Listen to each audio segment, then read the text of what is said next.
ومن يضلل فلا هادي له وأشهد أن لا إله إلا الله وحده لا شريك له وأشهد أن محمدا عبده ورسوله أما بعد.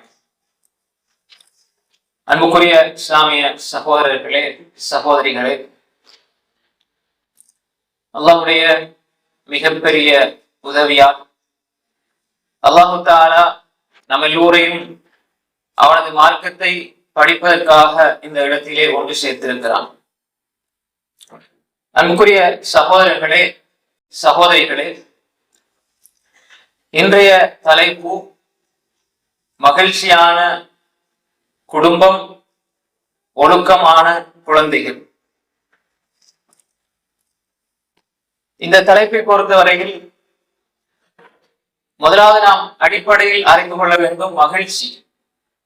இரண்டாவது, அந்த மகிழ்ச்சி குடும்பத்தில் எப்படி ஏற்படும், அது ஏற்படுவதற்கான காரணிகள் என்ன, அதே போன்று குடும்ப மகிழ்ச்சிக்கு குழந்தைகளினுடைய ஒழுக்கம் எவ்வளவு முக்கியம் என்பதையும் இந்த தலைப்பினூடாக நாம் பார்க்க இருக்கின்றோம். அன்புக்குரிய சகோதரர்களே, சகோதரிகளே, மகிழ்ச்சி என்பது ஒரு முஃமினுடைய பார்வையில் ஒன்றை குறிக்கிறது, ஒரு காஃபிருடைய பார்வையில் ஒன்றை குறிக்கிறது. அதை நல்லா புரிஞ்சுக்கணும். ஒரு முஸ்லிம், ஒரு முஃமின், இறை விசுவாசி மகிழ்ச்சி என்பதை எப்படி பார்க்க வேண்டும் என்றால், அல்லாஹ்வுடைய திருப்தியை பெறுகின்ற விடயங்களில் மாத்திரம்தான் அவன் மகிழ்ச்சியை பெற வேண்டும், மகிழ்ச்சியை உணர வேண்டும், மகிழ்ச்சியை மகிழ்ச்சியாக கருத வேண்டும். ஒரு மனிதனுக்கு மகிழ்ச்சி எது என்பதை வைத்து அவனுடைய உள்ளத்தில் உள்ள ஈமானுடைய தரத்தை ஓரளவு தீர்மானிக்க முடியும். நாங்க அல்ல, நம்முடைய பார்வையில் புரிந்து கொள்ள முடியும். அல்லாஹ் தஆலாவும் அல்லாஹ்வுடைய தூதரும் அப்படித்தான் சொல்லி இருக்கிறார். ஒரு முஃமினுக்கு அல்லாஹ்வை சந்தோஷப்படுத்துவதில் தான் மன அமைதி இருக்கும். பாவம் செய்யும் பொழுது மன அமைதி இருக்காது என்பது ஹதீஸ். அப்ப மகிழ்ச்சி என்பது நாம் சரியாக புரிந்து கொள்ள வேண்டும். நிம்மதி என்பது வேறு, அதை நம்ம சென்ற வாரம் பார்த்துட்டோம். மகிழ்ச்சி என்பது இடையிடையே வாரம், குடும்பத்தில் அது தொடர்ச்சியாக இருக்க வேண்டும் என்றால் அந்த மகிழ்ச்சியை நாம் சரியாக புரிந்து கொள்ள வேண்டும். உதாரணமாக, இந்த மகிழ்ச்சி என்பது ஒரு முஃமினுடைய பார்வையில் தொழுகையில் மகிழ்ச்சி, நோன்பு வைப்பதில் மகிழ்ச்சி, பசிதான் ஆனால் மகிழ்ச்சி. புரியுதா உங்களுக்கு? பசிக்கிறதுல மகிழ்ச்சி தெரியுதா? நோன்பு வைக்கும் பொழுது புரியணுமா இல்லையா? சின்ன புள்ள, 5 வயசு புள்ள, 6 வயசு புள்ள கூட நான் விட மாட்டேன், எப்படியாவது கஷ்டப்பட்டு குடிப்பேன் நோன்பு அப்படின்னு சொல்லி குடிக்கிறத பாக்குறோமா இல்லையா? வேறு காரணிகள் இருந்தாலும் அந்த வீட்டு சூழல் தான் அந்த பிள்ளைகள் அப்படி ஆக்கு. திண்டுகிட்டு குடிச்சுக்கிட்டு டான்ஸ் ஆடிட்டு இருக்கிற வீட்டுல இந்த விடயங்கள் பிள்ளைகளுக்கு இப்படி ஆர்வம் வர்றதுக்கு சாத்தியம் இல்லை. சூழல் தான் அடிப்படை. அப்ப எனவே நாம் தெளிவாக புரிந்து கொள்ள வேண்டும், ஒரு முஸ்லிமுக்கு இருக்கிற மகிழ்ச்சி என்ன? தொழுகை மகிழ்ச்சி. அதனால ரசூல் ஸல்லல்லாஹு அலைஹி வஸல்லம் என்ன சொல்லுவாங்க? அக்மிஸ் ஸலாம், பிலாலே நீங்க இகாம சொல்லுங்க, அரிஹ்னா பிஹா, அதை கொண்டு மனதுக்கு மகிழ்ச்சியை நீங்க உண்டாக்குங்க. அப்ப இகாம சொல்லப்பட்ட தொழுகையில போனாலே நிம்மதி, மகிழ்ச்சி. ஒரு மனிதன் இன்றைக்கு நாங்க பார்க்கிறோம், தொழும் பொழுது சைத்தான் நிம்மதியாக இருக்க விட மாட்டான். தேவையில்லாத சிந்தனைகளை போட்டு போட்டு போட்டு போட்டு எத்தனை ரக்காத் தொழுதோம் என்பதை கூட மறக்கடிக்க செய்வான். அப்ப எனவே ரசூல் ஸல்லல்லாஹு அலைஹி வஸல்லம் மகிழ்ச்சியை தொழுகை பார்த்தார்கள். இன்னொரு அறிவிப்பில் வருது, ஜுஇலத் குர்ரத்து ஐனி ஃபி ஸலாத், என்னுடைய கண் குளிர்ச்சி தொழுகை இருக்கிறது என்று சொன்னார்கள். அப்ப ஒரு முஃமினுடைய மகிழ்ச்சி எங்கே இருக்கிறது? இபாதத்தில் இருக்கிறது, அல்லாஹ்வுக்கு கட்டுப்படுவதில் இருக்கிறது. அதை நம்ம சரியா புரிந்து கொள்ள வேண்டும். முதல் அடிப்படை. முஸ்லிம் அல்லாதவர்களுடைய பார்வை எப்படி இருக்குது? இதை புரிந்து கொண்டால் நாம் சரியாக மகிழ்ச்சியை இனம் கண்டு எங்களோட குடும்பத்தை மகிழ்ச்சியாக மாற்றலாம். அப்ப ஒரு காஃபிருடைய மகிழ்ச்சி அல்லது முஸ்லிம் அல்லாதவர்களுடைய மகிழ்ச்சி எப்படி இருக்கும் என்றால், இன்றைக்கு எங்களுக்கு பெருநாள், பொதுவாக நாங்க குற்றமாக சொல்ல இல்லை, அவங்க சொல்றதை சொல்லுவோம். இன்னைக்கு எங்களுக்கு பெருநாள், என்ன எப்படி சந்தோஷமா இருந்தீங்க? ஒவ்வொருத்தரும் நான் சினிமாவுக்கு போனேன். நாங்க சினிமாவுக்கு போறத மகிழ்ச்சியா நினைக்க மாட்டோம். நாங்க பாவம், எங்க உள்ளத்தை கொடையும், எங்களுக்கு அது மகிழ்ச்சி அல்ல. ஆனால் அவருடைய பார்வை அது மகிழ்ச்சி. புரியுதா உங்களுக்கு? நல்லா அவர் பாக்குறாரு. அவரே சொல்றாரு, பெருநாள் நாங்க சந்தோஷமா இருந்த குடும்பத்தோட என்ன செஞ்சீங்க?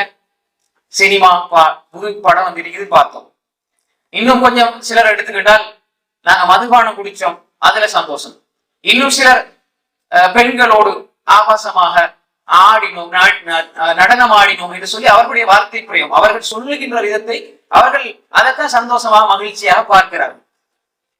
அவை விபச்சாரத்தில் மகிழ்ச்சி, சினிமாவில் மகிழ்ச்சி.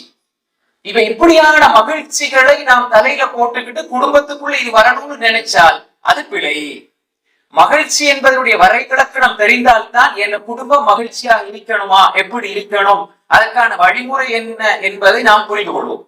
எதுக்கும் ஒரு வரைவிலக்கணம் இருக்குதானே. நாங்களா உன்னை கற்பனை பண்ணி போட்டு இதுதான் மகிழ்ச்சி நினைச்சிட்டு இது குடும்பத்துல இல்ல அப்படின்னு நினைச்சால் அப்ப அதை நாம் மகிழ்ச்சியை தவறாக புரிந்து கொண்டோம். அப்ப எனவே நாம் என்ன புரிந்து கொள்ள வேண்டும் என்றால், அப்ப குஃபார்கள் முஸ்லிம் அல்லாதவர்களுடைய பார்வையில் தெரிகின்ற மகிழ்ச்சி அல்ல மகிழ்ச்சி. முஃமினுடைய மகிழ்ச்சி என்ன? தொழுகையில் மகிழ்ச்சி. கொஞ்ச நேரம் மனசை கட்டுப்படுத்தி வச்சுட்டு முன்னுக்கு போறது, யாரையும் நம்ம பார்க்க முடியாது, உள்ளத்துல தேவையற்ற சிந்தனையை கொண்டு வர முடியாது, சாப்பாடு இருக்கும் சாப்பிட முடியாது, குடிபானம் இருக்கும் குடிக்க முடியாது, பிள்ளைகள் மனை மக்களின் அங்க பார்வை செலுத்த இயலாது, யாரும் பேச இயலாது. அல்லாஹுக்கு முன்னால் கையை கட்டி அப்படியே அவன் அல்லாஹோடு பேசுவதில் தான் மகிழ்ச்சி என்று நினைக்கிறானே, இதுதான் மகிழ்ச்சி. பசியாக இருக்கிறது தான், ஆனால் நான் இந்த பசியை பொறுத்துக் கொள்கிறேன் யாருக்காக தெரியுமா? அல்லாஹுக்காக. அதுல மகிழ்ச்சி. எனவே இந்த மகிழ்ச்சி என்பது நாம் தெளிவாக புரிந்து கொள்ள வேண்டும். அல்லாஹ் உள்ளத்தில போன்ற ஈமான்ல இருந்து வார ஒரு வகையான உணர்வு. அரபு ஒரு ஆர்டிகல் கட்டுரையில நான் படிச்ச ஒரு செய்தி. இன்னைக்கு ஒரு கணவன் மனைவி மேல ரொம்ப கோபப்பட்டு போட்டு சொல்றாரு, உன நான் நிம்மதியா இருக்க விட மாட்டேன். யாரு? கணவன் சொல்றாரு மனைவிட்ட, உன்னை நிம்மதியாக இருக்க விட மாட்டேன். மனைவி சொன்னால் நிச்சயமாக உன்னால் அது முடியாது. அவ சொல்றாரு, உன்னை சந்தோஷமா இருக்க விட மாட்டேன்னு சொல்லி யார் சொல்றா? கணவன் சொல்றாரு. மனைவி சொல்றா என்னன்னா, உங்களால நிச்சயமாக அது முடியாது. அப்ப அவ சொல்ற, ஏன்? நான் நினைச்சா உன்னை நிம்மதி இல்லாம சந்தோஷம் இல்லாம ஆக்கையில தானே, ஏன் நீ அப்படி சொல்றேன்னு சொன்ன பொழுது, அந்த சந்தோஷம் மகிழ்ச்சியும் உனக்கு கிடைக்கின்ற சம்பளம் செலவில இருக்கிறதாக இருந்தால் நீங்க அந்த மகிழ்ச்சியை கட் பண்ணலாம். நீ வாங்கித்தர நகை இருந்தால் அதை நீ கட் பண்ணலாம், மகிழ்ச்சி இல்லாமல் ஆக்கலாம். நகை வாங்கி தராம, உடுப்பு வாங்கி தராம, சாப்பாடு வாங்கி தராம, மாதாந்த சம்பளத்தை எனக்கு தராம நீ என்ன செய்யலாம்? அதுல மகிழ்ச்சி இருந்தால் நீ என்ன கட் பண்ணி சந்தோஷம் இல்லாம ஆக்கலாம். ஆனால் மகிழ்ச்சி என்பது என் உள்ளத்துல இருக்கு. அத இந்த உலகத்தில் இருக்கிற நீயோ இந்த உலக மக்கள் யாருக்குமே அதை பறைக்க முடியாது. அது என்னுடைய ஈமானில் இருக்கிறது. அந்த ஈமான் அல்லாஹ்வோடு தொடர்படுகிறது.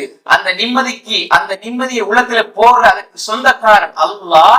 அல்லாஹ் நாடாமல் என்னுடைய உள்ளத்தில் உனது ஈமான் இருக்கும் காலம் எல்லாம், எனது உள்ளத்துல ஈமான் இருக்கும் காலம் எல்லாம் உன்னால் என்னுடைய நிம்மதியை பறிக்க முடியாது. இதுதான் நிம்மதி, சந்தோஷம். தெளிவா புரிஞ்சுக்கணும். அப்ப எந்த உள்ளத்துல இருக்குது, கணவனால மனைவிய நிம்மதியை பறிக்க முடியாது, மகிழ்ச்சியை பறிக்க முடியாது. மனைவியால் கணவனுடைய நிம்மதியை, மகிழ்ச்சியை பறிக்க முடியாது. அது உள்ளத்துல இருக்கிற ஈமானை பொறுத்து மகிழ்ச்சி வெளிப்படும். எப்படி வெளிப்படும்? என்னுடைய உள்ளத்துல ஈமான் இருக்கிறது, நல்ல அமல்கள், சாலிகான அமல்களாக நான் அதை வெளிப்படுத்தும் பொழுது உள்ளத்துக்கு போடுற ஒரு உணர்வு தான் மகிழ்ச்சி. அதைத்தான் அல்லாஹ்வுடைய தூதர் அவர்கள் எங்களுக்கு காண்பித்து தந்தார்கள். அப்ப இதுல தெளிவாக நாங்க இருக்கணும். எனவே மகிழ்ச்சி என்பது இப்படி. ரைட். இப்ப இந்த உலகத்தில் ஒரு குடும்பம் மகிழ்ச்சியாக இருக்கிறது என்றால் அந்த குடும்பத்தினுடைய இலக்கு எதுவாக இருக்கணும்? இந்த உலகத்துல நிம்மதிய மகிழ்ச்சிய நிரந்தரமாக அடைஞ்சு கொள்ளாது. இதெல்லாம் மறுமைக்கான ஒரு பாதையில் கிடைக்கின்ற சிற்றின்பங்கள், அவ்வளவுதான். புரியுதா உங்களுக்கு? நம்ம சொர்க்கத்தை நோக்கி போறோம். அந்த பாதையில் கிடைக்கின்ற, அவ்வப்போது கிடைக்கின்ற அந்த மகிழ்ச்சி தான் எங்களை அந்த இறுதியான இலக்கை நோக்கி நகர்த்தி கொண்டிருக்கிறது. இந்த உலகத்துல நம்ம எதுக்கு வந்தோம்? அத்துன்யா சிஜனுல் மூமின் வஜன்னத்துல் காஃபிர். மூமினுக்கு சிறைச்சாலை, காஃபிருக்கு சொர்க்கம். அப்ப சிறைச்சாலைக்குள்ள ஒரு இன்பம் இருக்குது என்றால் அப்ப என்ன அர்த்தம்? நிரந்தரமான நிலையானதல்ல. ஆனால் நிலையான ஒன்றை அடைவதற்கான பாதையில் பயணிக்கும் பொழுது அவன் அந்த நிம்மதியை, சந்தோஷத்தை பரிபூர்ணமாக உணர்கிறான். உதாரணமாக, ஒரு மனிதனுடைய உள்ளத்தில் அல்லாஹ்வை திருப்திப்படுத்த வேண்டும், அல்லாஹ்வுடைய அன்பை பெற வேண்டும் என்று அவன் நினைத்தால் அதே எண்ணத்தை குடும்பத்தில் விதைப்பான். அப்ப அந்த எண்ணத்திலேதான் குடும்பம் பயணிக்கும். எப்படி? என் வாப்பா இந்த உலகத்துல எனக்கு இது செஞ்சு தந்தார், இது செஞ்சு தந்தார், இது செஞ்சு தந்தார். இப்ப இந்த மாதிரி விஷயங்களை செஞ்சு தந்ததுனால வாப்பா எங்களை மகிழ்ச்சியாக வைத்தார் என்று குடும்பம் சொன்னால், குடும்பத்தினுடைய கேள்விக்குரிய, அவர்கள் பார்க்கின்ற நிம்மதி, மகிழ்ச்சிக்குரிய அந்த உண்மையான வரைவிலக்கணத்தை அவர்கள் பார்த்துத்தான் சொல்கிறார்களா இல்லையா என்பதை குடும்ப தலைவன் தான் கற்றுக் கொடுக்க வேண்டும். சரியா அவங்க கற்றுக் கொடுத்தாங்கண்டா சில பொழுது பணம் இல்லாமல் இருக்கும், வசதி வாய்ப்புகள் இல்லாமல் இருக்கும், மகிழ்ச்சியாக வாழ்வார்கள். சில பொழுது பணம் இருக்கும், எல்லாம் உலகத்துல தேவையான எல்லா வசதி வாய்ப்பும் இருக்கும், மனசுல சந்தோஷம் இருக்காது, குடும்பத்துக்கு மத்தியில பிரச்சனை இருந்து கொண்டே இருக்கும். எப்ப பார்த்தாலும் எங்களோட குடும்பத்துல சந்தோஷம் இல்லை. ஆனால் அவரு எல்லா வகையான செல்வங்களையும் வளங்களையும் பெற்று இருப்பார். அப்ப எனவே நாம் அடிப்படை புரிந்து கொள்ள வேண்டும். எங்கட குடும்பத்துக்குள்ள மகிழ்ச்சியை தீர்மானிக்கிற அடிப்படை அளவுகோல் என்னவென்றால், நம்முடைய உள்ளத்தில எந்த அளவு நாம் இந்த மகிழ்ச்சியை பற்றி புரிந்து வைத்திருக்கிறோம் இஸ்லாமிய கண்ணோட்டத்தில் என்பதை வைத்துத்தான் அதை நாம் சரியாக புரிந்து கொள்வோம், அதை நோக்கி பயணிப்போம். மகிழ்ச்சி என்பது ரெண்டு வகை. ஒன்று நிலையான அந்த மகிழ்ச்சி, இன்னும் ஒன்று அந்த மகிழ்ச்சியை அடைந்து கொள்ள அவன் பயணிக்கின்ற பாதையில் கிடைக்கின்ற மகிழ்ச்சி. அதை நினைக்கும் போது மகிழ்ச்சி. உதாரணமாக இதை சரியா புரிந்து கொண்டால், குடும்பத்தில மகிழ்ச்சி, அதனுடைய இலக்கு என்ன? சுவர்க்கத்தில் குடும்பமாக இருக்க வேண்டும். புரியுதா உனக்கு? குடும்பத்தில மகிழ்ச்சி எப்ப சாத்தியமாகும் என்றால், அதே குடும்பம் சுவர்க்கத்திலும் இருக்க வேண்டும். அந்த குடும்பத்தினுடைய மகிழ்ச்சி சுவர்க்கத்தில நிம்மதியாக இருக்கிறத தீர்மானிக்கிற அந்த பாதையில் மகிழ்ச்சியை பெறுகிறது. இது ஒரு நீண்ட பாதை. அப்ப ஒரு மனிதனுக்கு உதாரணமாக, ஒரு மனிதன் ஒரு இன்றைக்கு என்ன 28ஆம் தேதி அப்படித்தானே, 10ஆம் மாசம் 28, 11ஆம் மாசம் 15ஆம் தேதி, உதாரணத்துக்கு 11ஆம் மாசம் 15ஆம் தேதி ஒரு நாள் கல்யாணம் பிக்ஸ் பண்ணிட்டாங்க.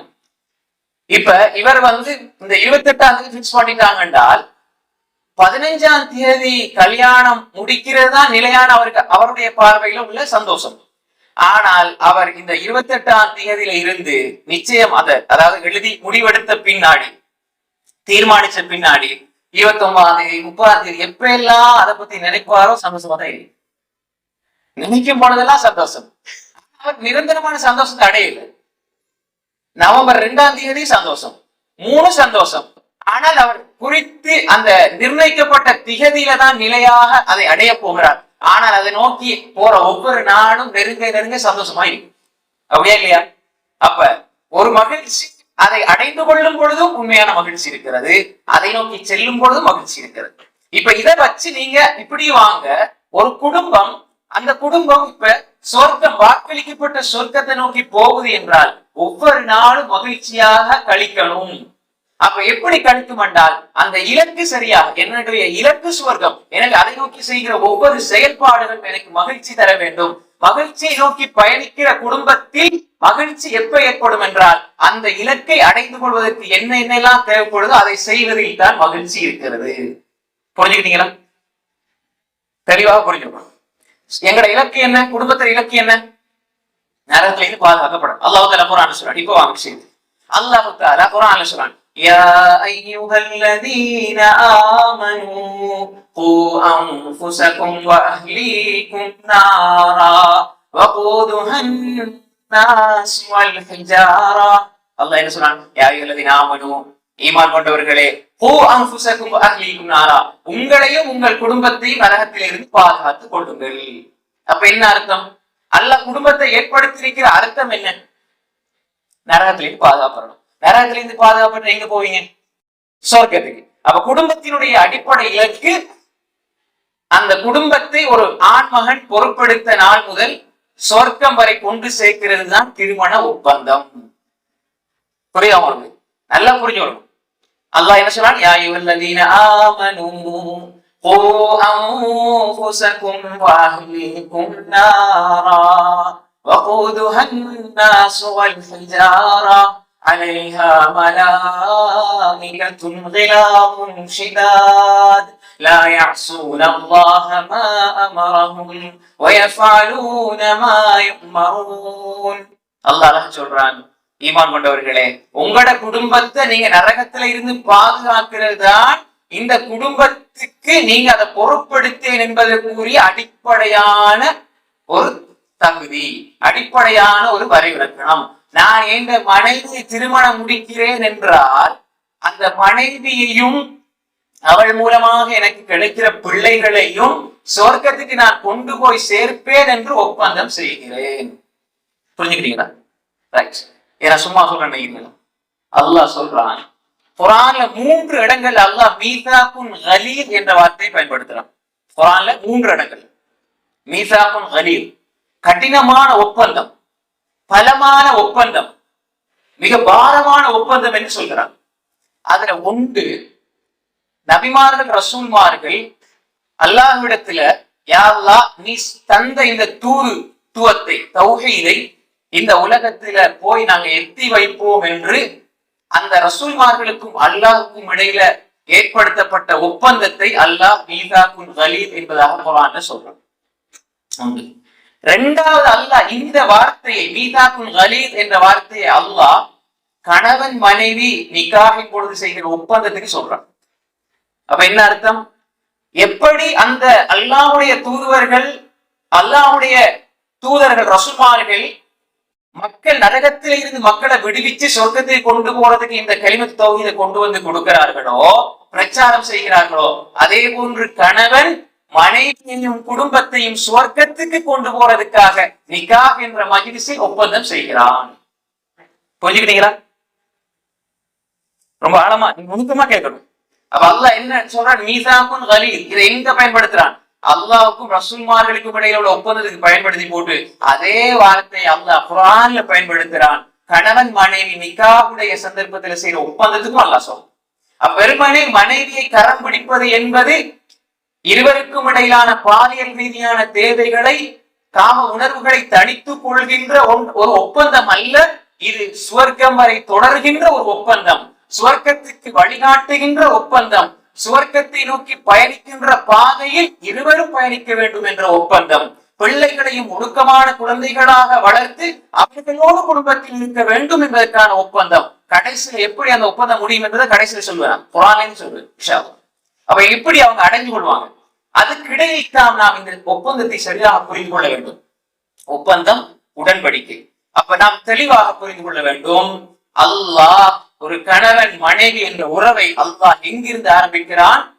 மிக பலமான ஒரு ஒப்பந்தம், உண்மையான மகிழ்ச்சியை அடைகின்ற ஒப்பந்தம், ஈமானிலும் இஹ்லாஸிலும் தக்வாவிலும் நிலைத்திருக்கின்ற ஒப்பந்தம், நரகத்திலிருந்து விடுபட்டு சொர்க்கத்துக்குள்ளே செல்கின்ற மிக மகத்தான ஒரு காரியத்தை, இலக்கை அடைகின்ற ஒப்பந்தம். அதைத்தான் அல்லாஹ் சொல்லுகிறான்.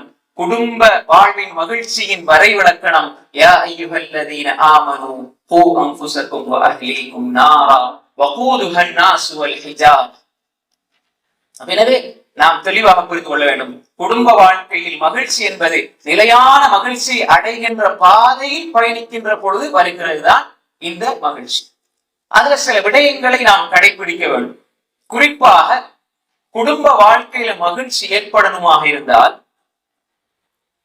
கணவன் மனைவி பிள்ளைகள், கணவன் மனைவி பிள்ளைகள், உமா வாப்பா, இவங்க இந்த குடும்ப உறுப்பினர்களிடத்துல மகிழ்ச்சி வர வேண்டும் என்றால் கணவன் மனைவியை, மனைவி கணவனை, கணவனும் மனைவியும் பிள்ளைகளை நிஅமத்தாக பார்க்கணும், அமானத்தாக பார்க்கணும். முதலாவது விஷயம் நிஅமத்தா பார்க்கணும். என்ற கணவன் எனக்கு மிகப்பெரிய நிஅமத், அருட்கொடை, அருட்செல்வம், அருள் வளம். எந்த மனைவி பார்க்கணும், எந்த மனைவி எந்த கணவனை எப்படி பார்க்கணும்? மனைவி கணவனை பார்க்கணும். என்ற கணவன் ஒரு நிஅமத். கணவன் மனைவியை எப்படி பார்க்கணும்? நிஅமத். அந்த நிஅமத்தை குறித்து நான் கேள்வி கேட்கப்படுவேன் என்ற அந்த அமானத் என்ற அந்த சிந்தனை அங்க வரும். நிஅமத்தை பயன்படுத்துறத அல்லாஹ் கேள்வியா கேட்பான். கணவன் மனைவிக்கு அமானிதம், மனைவி கணவனுக்கு அமானிதம், 2 பேருக்கும் பிள்ளைகள் அமானிதம். அப்படி இருந்தால் மகிழ்ச்சியான குடும்பம் வரும், ஒழுக்கமான குழந்தைகள் வருவார்கள். இப்ப எப்படி ஞாபகத்து ஏந்த கணவன் முன்னப்பின தவறுகள் இருக்குதான், கொஞ்சம் கோவப்படுவாரு.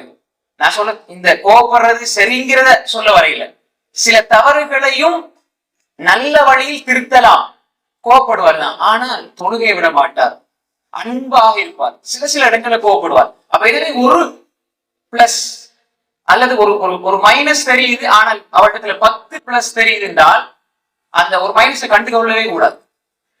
அது ஞாபகத்தா பாருங்க. அதே மாதிரி மனைவி இடத்துல சில நேரங்கள்ல கொஞ்சம் அவசரமா கோவப்படுவாங்க, அல்லது கொஞ்சம் சோம்பல்தனம் இருக்குது. ஆனால் அவர் ஈமானிய பெண்மணி, தக்வாவோடு இருக்கிறார். எந்த தேவையற்ற தொடர்பாடல்களும் இல்லை, எந்த சினிமா எந்த ஆடல் பாடல்கள் எதுவுமே கேட்கறது இல்லை. குர்ஆனோட இருக்கிறாள், தஹஜ்ஜுதுல நடுநிசையில் எழுப்பி தொழுகிறாள். எப்படி ஒரு மனைவி இருந்தால் சின்ன சின்ன குறைகளை வச்சு டேமேஜ் பண்ணிடாதீங்க. நியாமத், அப்படிப்பட்ட ஒரு மனைவி கிடைக்கிறது என்பது நியாமத். ஏனென்றால் நமக்கு தந்திருக்கின்ற அல்லாஹ் தந்திருக்கிற ஒன்றை நம்ம சில பொழுது கண்டுக்காம போயிடுவோம். வெளியில ஏன்னா நமக்கு தெரியாது இவருடைய பெருமதி, இந்த மனைவிய பெருமதி நமக்கு தெரியாது. ஏன்னா நம்ம இன்னொன்னு பார்க்கலையே. இப்ப இது பெருசான்னு கூட நீங்க என்ன சொல்லுவீங்க? இது பெருசா சின்னதா? விரல் இது பெருசுன்னு சொல்லல, சின்னதுன்னு சொல்லல. இதோட ஒன்ன வச்சாதான் இது பெருசா சின்னதான்னு விளங்கும். சரிங்களா? இப்ப உங்களுக்கு பார்த்தா விளங்கு, ரைட், நடுவுல இருக்கிற பெருசு. அப்ப எனவே ஒன்றோட ஒன்றை ஒப்பிட்டு இப்படி அளந்து பார்த்தால்தான் தெரியும் இதே பெருசா சின்னதாண்டு. சும்மா ஒன்ன காட்டி பெருசா சின்னதான்னு எதை வச்சு சொல்றீங்க அப்படின்னு கேட்பீங்க. சில பொழுது நாம் அதுக்கு எல்லாரையும் ஒப்பிட்டு ஒப்பிட்டு ஒப்பிட்டு உங்களோட மனைவி எப்படி உங்களோட மனைவி எப்படின்னு யோசிக்க கூடாது. நீங்க உங்களோட மனசை வச்சு பார்க்கணும். நான் ஈமான்ல எவ்வளவு தரத்துல இருக்கு, நான் 10 வீதம் இருக்கிறேன், ஆனா நான் மனைவி எதிர்பார்க்கிறேன் 100 வீதம். இது பிள்ளை. நீங்க 50 இருந்தா மனைவி 40 இருக்குதுன்னா மனைவி நல்ல மனைவி தான், நீங்க தான் திருத்தணும். நீங்க தான் அவளை சொர்க்கத்துக்கு கொண்டு போகணும். அந்த இடத்துல அப்படிதான் நீங்க வாக்குறுதி கொடுத்திருக்கீங்க. அதே நேரம் கணவன் பிள்ளை இருந்தாலும் மனைவி திருத்தணும். ஆனால் சின்ன சின்ன பிள்ளைகளுக்காக வெறுத்து ஒதுக்கி விடாதீர்கள், கோபம் கொள்ளாதீர்கள், கடிந்து கொள்ளாதீர்கள், தேவையற்ற வார்த்தைகள் பேசி விடாதீர்கள். அது கணவனாக இருந்தாலும் சரி, மனைவியாக இருந்தாலும் சரி. நியாமத், அதுக்குதான் அரபுல சொல்லுவாங்க, கதுரு நியமா பாத சவாலிகா. நியமத்தின பெருமதி எப்ப விளங்கும் வேண்டாம், அது இல்லாம போனதான் விளங்கும். கொஞ்சம் சோகம் இல்லாம ஹாஸ்பிட்டல்ல ஒரு 5 நாள் இருந்தா இவர் படுற பாடு விளங்கும். அவ மௌத்தா போயிட்டா அதுக்கு பிறகு ஒரு கல்யாணம் முடிப்பாரு. முடிச்சு அவ படுத்துற பாடு இல்லாம அஷாவா படுத்துற பாட்டுல அவ யோசிப்பாரு, இவ்வளவு நாளும் நான் இவளை விட்டுட்டு போவான் நினைச்சு இவன் தங்கம்னு உணரும் போது அவ கபருக்கு வைப்பார். எல்லாருக்கும் ஒரே வாரதெல்லாம் சுண்ணத்துன்னு வாரதெல்லாம் உடனே முதலாவது அந்த திருமண விஷயங்கள் தான் நம்ம சரியாக புரிந்து கொள்ள வேண்டும். இது விளையாட்டு விடயம் அல்ல சகோதரிகளே. உணர்வுகளோடு விளையாடி விடாதீர்கள். குறிப்பாக யார உணர்வோடும் விளையாடிடாதீங்க. சும்மா ஆசை ஏற்படுது, திடீர்னு ஆசை ஏற்படுது, அதை செய்யணும் இதை செய்யணும்னு செய்தான் உண்டாக்குவான். அதனால் உங்களோட பிள்ளைகளுடைய எதிர்காலத்தை கேள்விக்குறியாக்கி விடாதீர்கள். உங்களோட மனைவியுடைய எதிர்காலத்தை கேள்விக்குறியாக ஆக்கி விடாதீர்கள். இந்த உலகத்துல செய்யற கட்டுக்கடவுக்கும் நாளைக்கு மறுமையில் அல்லாஹ்வுக்கு பதில் சொல்லாம எங்களோட கால்களை நகர்த்த முடியாது. அப்ப எனவே நான் இங்க என்ன சொல்லுவார் என்றால், தெளிவாக புரிந்து கொள்ள வேண்டும். மனைவி என்பவள் நிஅமத்தாக பாருங்க, மனைவிமார்கள் கணவன் நிஅமத்தா பாருங்க. ஒரு நிஅமத் எனக்கு அல்லாஹ் தந்திருக்கிற நிஅமத். வ இன் தஅது நிஅமத்தல்லாஹ் லா துஹ்ஸூஹா. அல்லாஹ்வுடைய நிஅமத் எத்தனை இருக்குது, அதை எண்ணினால் மற்றிட முடியாது, அவ்வளவு அல்லாஹ் தந்திருக்கிறான். அதுல மிகப்பெரிய நிஅமத் என்ன? கணவன். சில பொழுது கணவன் கொஞ்சம் பார்க்கறது அசிங்கமாயிருப்பார், அல்லது ஏதோ அந்த சில குறைபாடுள்ளவராக இருப்பார். ஆனால் தக்வா இருக்கும், ஈமான் இருக்கும், இஹ்லாஸ் இருக்கும் என்றா இதை விட பெரிய நிஅமத் மனைமான்களே உங்களுக்கு கிடையாது.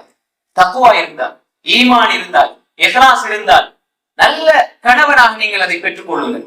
அது மாதிரி தான் மனைமார்களும் அப்படியே பாருங்க. அப்ப எனவே ஒரு அடிப்படை இருக்கிறது, நாம் தெளிவாக புரிந்து கொள்ள வேண்டும். நியமத்தா பாருங்க.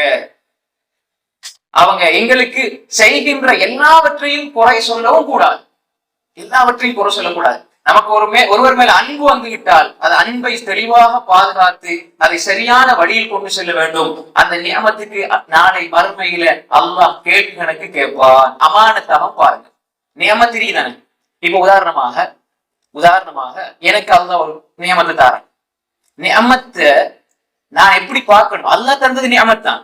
ஆனா நான் அதை எப்படி பார்க்கணும்னா இதுக்கு நான் அல்லாஹ்க்கு பதில் சொல்லணும். அமானத். இப்ப அல்லாஹ் கொஞ்சம் எனக்கு தாரன்னு வைங்க, ஒரு அறிவு தாரன். இப்ப நான் இதை விட்டு போட்டு நான் வேற ஒரு வேலைக்கோ தொழிலுக்கோ காசு பண்ணணும்னு சொல்லி ஓடிட்டுன்னு வைங்க, அல்லாஹ் நிச்சயமா இந்த கேள்விகளை கேட்பான். இந்த நியமத்தை நான் அமானத்தா பார்க்காம துஷ்பிரயோகம் செய்து விட்டேன், நான் தந்த அறிவை நீ மக்களுக்கு பயனுள்ள வழியில் நீ செலவழித்தாயா என்று அல்லாஹ் கேட்டா நாங்க போய் ஆயிடும். நான் இல்ல எல்லாரும் தான். யாரெல்லாம் இப்படி அல்லாஹ்வுடைய இந்த மார்க்கத்துடைய அறிவுகள் தெளிவுகள் வழங்கப்பட்டு இதை விட்டு பின்வாங்குவார்களோ கேள்விகளை கேட்கப்படுவார்கள். அப்ப நியமத்தை எப்படி பார்க்கணும்? அமானத்தா பார்க்கணும். அமானத்துனா என்ன? அதுக்கு கேள்வி கணக்கு இருக்கிறது. அல்லாஹ் நிச்சயமா கேள்வி கணக்கு கேட்பான். அப்ப முதலாவது நாங்க கணவன் நினைச்சு கொள்ளணும், மனைவியை மனைவி கணவன் நினைச்சு கொள்ளணும். நியமத்தாக அமானத்தாக பார்த்தால் மகிழ்ச்சியினுடைய ஆரம்ப நிலையை புரிந்து கொள்ளலாம். இரண்டாவதாக, கணவன் மனைவி குடும்பத்தில் மகிழ்ச்சி ஏற்பட வேண்டும் என்றால் கணவனுக்குள்ள மசூலியத் பொறுப்பை கணவன் சரியாக நிறைவேற்ற வேண்டும், மனைவி அவளுக்குள்ள பொறுப்பை சரியாக நிறைவேற்ற வேண்டும். ரசூலுல்லாஹி ஸல்லல்லாஹு அலைஹி வஸல்லம் சொன்னாங்க, குல்லுக்கும் ராயின் வ குல்லுக்கும் மஸ்ஊலுன் அன் ரஅய்யத்தி. நீங்கள் ஒவ்வொருவரும் பொறுப்புதாரிகள், நீங்க ஒவ்வொருவரும் பொறுப்பை பற்றி விசாரிக்கப்படுவீர்கள். புகாரி ஹதீஸ். அப்ப கணவனுக்கு பொறுப்பு என்ன? கணவனுக்குள்ள பொறுப்பு என்ன? மஸ்ஊலியத். அதாவது நிறைய பேர் பொறுப்புணர்ச்சி இல்லாமல் இருக்கிறாங்கன்னு சொல்லி கம்ப்ளைண்ட் பண்ணுவாங்க. மனைவி தான் கணவன் தான், அவங்களுக்கு எந்த பொறுப்புணர்ச்சியும் இல்லை. என்ன என்றால், பொறுப்புணர்ச்சி தான் நாங்க விளங்கி வச்சிருக்கிறேன் என்றால் வேளா வேலைக்கு சாப்பாடு கொடுக்கணும், ட்ரெஸ் வாங்கி கொடுக்கணும், துணிமணி வாங்கி கொடுக்கணும், பெருநாவத்தை இப்படி செய்யணும், குடும்பத்தை ஃபெமிலியை எடுத்துக்கிட்டு சொந்தக்காரங்களை சந்திக்க போகணும் என்று இதுதான் உலகம் சார்ந்து அந்த பொறுப்புணர்ச்சியை பொறுப்பை நாம் வரையறுத்து இருக்கிறோம். அதில் பொறுப்புணர்ச்சி என்பது கணவன் மனைவியுடைய இபாதத்தில், மனைவியுடைய அகீதாவில், ஈமானில், மனைவியுடைய நல்லொழுக்கத்தில், மனைவியுடைய எல்லா விவகாரங்களிலும் கணவன் கேள்வி கேட்கப்படுவான். நீங்க சாப்பாடு கொடுத்தீங்க, ஏனைய எல்லா வசதிகளும் செஞ்சு கொடுத்தீங்க, ஆனா அவ 5 நேரம் தொலையிலே என்றால் உங்கள்கிட்ட கேட்கப்படும். ரசூலுல்லாஹ் சொன்னாங்க, குல்லுக்கும் ராயின் வ குல்லுக்கும் மஸ்ஊலுன் அன் ரஅய்யத்தி. அதே மாதிரிதான் மனைவி என்ன செய்யணும் என்றால் தன்னுடைய கணவனுடைய விடயத்திலும், தன்னுடைய கற்புடைய விடயத்தில், தன்னுடைய பிள்ளைகளுடைய விடயத்திலும் அல்லாஹ்வுக்கு பதில் சொல்லி ஆக வேண்டும். கணவன் அமானிதமாக கொடுப்பார் பணத்தை, இவ கண்டதுக்கெல்லாம் செலவழித்துட்டார் சொன்னால் இவ கணவனுக்கு தெரியாம ஏமாத்தி விடலாம். அல்லாஹ் கேள்வி என்ன கேட்பான், அல்லாஹ் கேள்வி என்ன கேட்பான். அப்ப இதை நாம் தெளிவாக புரிந்து கொள்ள வேண்டும். அதே நேரம் எந்த கணவன் எனக்கு மாசம் உழைச்சு சம்பாதிச்சு தந்துடுறாரு, அதனால அவர் நல்ல கணவன் நீங்க சொல்லக்கூடாது. உங்களோட கணவனுடைய இபாதத்தில் கவனம் செலுத்துங்கள், அதுக்கு நீங்க இடம் கொடுக்கணும். கணவன்மார் இடம் கொடுக்கணும். எனக்கு சொல்றது நீ யாரு, நான் ஆம்பளை, அப்படி சொல்லாதீங்க. இபாதத்துடைய விஷயத்துல கணவன் மனைவி உதவி செய்யணும், அதுதான் குடும்பம். இல்லைன்னா குடும்பத்துக்குள்ள மகிழ்ச்சி வராது, சொர்க்கத்துல மகிழ்ச்சியா இருக்க முடியாது. கணவன் தொழுகை இல்லாதவர், மனைவி தொழுகையோட வாழ்றாங்க, இப்ப 2 பேரும் சொர்க்கத்துல போறத எப்படி சேர்றது? தொழுகை இல்லாம சொர்க்கம் போயிடுமா? நாளைக்கு மறுமையில் முதலாவது கேள்வி என்ன? தொழுகை பத்தி. அப்ப அதுலயே நாம போட்டோ விட்டுக்க மாட்டோம். அப்ப மனைவி திருத்த பாரு, அன்பாக சொல்லுங்க. ஏனென்றால் கணவன் மனைவியுடைய இபாதத் வணக்க வழிபாடுகள் தான் பிள்ளைகளுக்கு பாடம். ஒழுக்கமான பிள்ளைகள் எங்கிருந்து உருவாகுவார்கள்? உபதேசங்களை கொண்டல்ல, உங்களது வாழ்க்கையை கொண்டுதான். வார்த்தைகளால் அல்ல பிள்ளைகளை திருத்துவது, நம்முடைய வாழ்க்கையால். நம்முடைய வாழ்க்கை தான் அவர்களுக்கு வாழ்க்கை. மிகப்பெரிய உபதேசம் அதுதான். பாப்பா உம்மாவுடைய செயல்பாடுகள் தான் பிள்ளைகளை ஒழுக்கமுள்ள பிள்ளைகளாக. அப்ப எனவே நாம் இதை தெளிவாக புரிந்து கொள்ள வேண்டும். மஸ்ஊலியத், பொறுப்புணர்ச்சியோடு நடக்க வேண்டும். அப்படி இருந்தால்தான் மகிழ்ச்சி அங்கு வரும். நான் சொல்ற மகிழ்ச்சி என்ன? ஈமானிய மகிழ்ச்சி, இஸ்லாம் சொல்லுகின்ற மகிழ்ச்சி. அந்த மகிழ்ச்சியை தான் கொண்டு வர வேண்டும். அப்ப பொறுப்புணர்ச்சியோட நடக்கணும். எல்லா விஷயத்திலும் பொறுப்புணர்ச்சியோட நடந்தால் 2வது பகுதி ஓரளவு மகிழ்ச்சி ஏற்படும். 3வதாக கணவன் மனைவி, மனைவி கணவனை, கணவனும் மனைவி பிள்ளைகளை அல்லாஹ்வுக்காக நேசிக்க வேண்டும். அல்-ஹுப்பு ஃபில்லாஹ். இப்ப நான் 10 விஷயம் சொல்லுவேன். மகிழ்ச்சியான குடும்பம், ஒழுக்கமான பிள்ளைகளுக்கு, கடைசியில கேட்பது. அப்ப 3வது விஷயம் அல்-ஹுப்பு ஃபில்லாஹ், அல்லாஹ்வுக்காக நேசிக்கணும். நான் ஏன் அல்லாஹ்வுக்கான ஒரு வார்த்தை, எல்லாரும் நேசிக்கிறாங்களா? இப்ப நீங்க வேற ஒரு மதத்துல போய் கேட்டா நீங்க கல்யாணம் முடிச்சிருக்கீங்க, ரொம்ப நேசிக்கிறேன், அவளை விட்டு நான் 5 நிமிஷம் கூட பிரிஞ்சிருக்க மாட்டேன். இதெல்லாம் நேசம், இதெல்லாம் நேசம். அல்லாஹுக்காக நேசிக்கிறது நேசம். அதான் சொல்றேன், எல்லா ஒவ்வொரு விடயங்களுக்கும் உரிய அந்த வரைவிலக்கணத்தை நாம் இன்று எங்கிருந்து எடுத்திருக்கிறோம் என்பது ஒரு கேள்விக்குறி. நேசம், உண்மையான நேசம் என்றால் என்ன? ஒரே லவ் பண்ணிக்கிட்டு நேசிச்சுக்கிட்டு எல்லாத்தையும் வாங்கி கொடுத்துக்கிட்டு இப்படியே இருக்கிறதா நேசம்? இல்லை. பிழை செய்யும் பொழுது திருத்துவது நேசம். பிழை செய்யும் பொழுது கொஞ்சம் கடிந்து திருத்தணும். எப்பயுமே பல்ல காட்டிக்கிட்டு இவ மனைவி அஜ்னபியான ஒரு ஆணோட தேவையில்லாம சும்மா பேசிக்கிட்டே இருக்கிறார். கணவன் முன்னால உட்கார்ந்துக்கிட்டு என்ன மனைவி நான் ரொம்ப நேசிக்கிறேன், நீ பேசுமா அப்படின்னா இது நேசமா இல்ல. இஸ்லாமிய பார்வையில் மிகப்பெரிய குற்றம். நாளை மறுமையில் அல்லாஹ் இதை கேட்பான். அது நேசம். எல்லாத்துக்கும் அன்பது. என் ஹஸ்பண்ட் என்னோட அவ்வளவு நம்பிக்கை, அவ்வளவு நேச, அன்பு, மொஹப்பத், என்ன வேண்டாலும் செய்ய என்ன விட்டுட்டாரு. இது நேசம் அல்ல. இது மிக மோசமான தன்மை. நான் கடினமான வார்த்தையை பயன்படுத்துறீங்களா, இதை சொல்லுவாங்க வேற ஒரு வார்த்தையில சொல்லுவாங்க பொதுவா பயன்படுத்தும் பொழுது. நான் அந்த மாதிரி வார்த்தையில யூஸ் பண்றது இல்லை. ஆனா நீங்க புரிஞ்சு கொள்ளுங்க. புகாரி அப்படிதான். யாரையாவது விமர்சிக்கும் பொழுது ஹதீஸ் துறையில ரொம்ப மேலோட்டமா தான் சொல்லுவாங்க. ஆனா அறிஞர்கள் புரிஞ்சு கொள்வாங்க எதை சொல்றாங்க. அப்ப எனவே ஒரு மனைவி தகாத முறையில் நடந்து கொள்கின்ற பொழுது அதை மனைவி அனுமதியாகவும் கணவன் ஃப்ரீடம், நான் சுதந்திரமா விட்டுட்டேன் என்று நினைத்தால் அதுக்கு பெயர் அன்பு நேசம் அல்ல. அதுக்கு வேற ஒரு பெயர் இருக்கு. ரசூல் ஸல்லல்லாஹு அலைஹி வஸல்லம் ஆயிஷா நேசிச்சாங்க தானே? ஆயிஷா ரலியல்லாஹு அன்ஹா நேசிச்சாங்க. ஆனா ஒரு நாள் ஆயிஷா ரலியல்லாஹு அன்ஹா ரசூலுல்லாஹ் நின்று கொண்டிருக்கும் பொழுது அவங்களோட இன்னும் ஒரு மனைவி இப்படி கடந்து போறாங்க. அப்ப ஆயிஷா ரலியல்லாஹு அன்ஹா இப்படி அஷாரத் கொஞ்சம் கட்டன்னு சொல்லி கையை காட்டினாங்க. வாயால சொல்ல இல்லை, வாயால சொல்ல இல்லை. அஷாரத் பியதிஹா, கையால இப்படி காட்டினாங்க. இப்ப இந்த ஹதீஸ் அறிவிக்கிறவங்க தான் சொல்றாங்க தஅனி கஸீரா, அவங்க நாடுனது அவங்க கட்ட என்பதை. ஆயிஷா வாயால சொல்ல இல்லை, அவங்க கட்டன்னு இந்த போல கட்ட வைஃப் அப்படின்னு இன்னொரு வைஃப் தான் அவங்க. அப்போ ரசூல் ஸல்லல்லாஹு அலைஹி வஸல்லம் சொன்னாங்க, யா ஆயிஷா, ஆயிஷாவே லகத் குல்தி கலிமத்தன் லவ் முஸிஜ பிஹல் பஹ்ரு லா மஸஜத், நீங்க ஒரு வார்த்தை சொன்னீங்க, அந்த வார்த்தையை கடலுக்குள்ள போட்டா கடல் நாத்தம் எடுத்துரும். அப்ப ஆயிஷா நேசிச்சாங்களா இல்லையா? ஆயிஷா நீங்க இப்படி சொல்லாதீங்கன்னு தடவை இல்லை, தவறு வந்தவங்களுக்கு தட்டி காட்டினார்கள். இதுதான் அல் ஹுப்பு ஃபில்லாஹ். புரிஞ்சுக்கிட்டீங்களா? உண்மையான நேசம். அதே நேரம் அன்பு நேசம் என்பது மனைவி கணவன் என்ன நேசிக்கலையே, அது மாதிரி கணவன் மனைவி என்ன நேசிக்கலையே என்று புலம்புவதல்ல உண்மையான நேசத்தின் வெளிப்பாடு.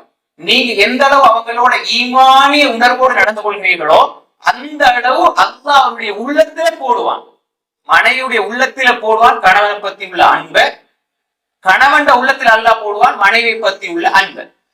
இது எங்க வருது? ரசூல் ஸல்லல்லாஹு அலைஹி வஸல்லம் முஸ்லிம் வரக்கூடிய ரிவாயத். ஹதீஜா ரலியல்லாஹு அன்ஹா அவங்களை பத்தி சொல்லும் பொழுது ரசூல் ஸல்லல்லாஹு அலைஹி வஸல்லம் சொன்னாங்க, எப்படி சொன்னாங்க தெரியுமா?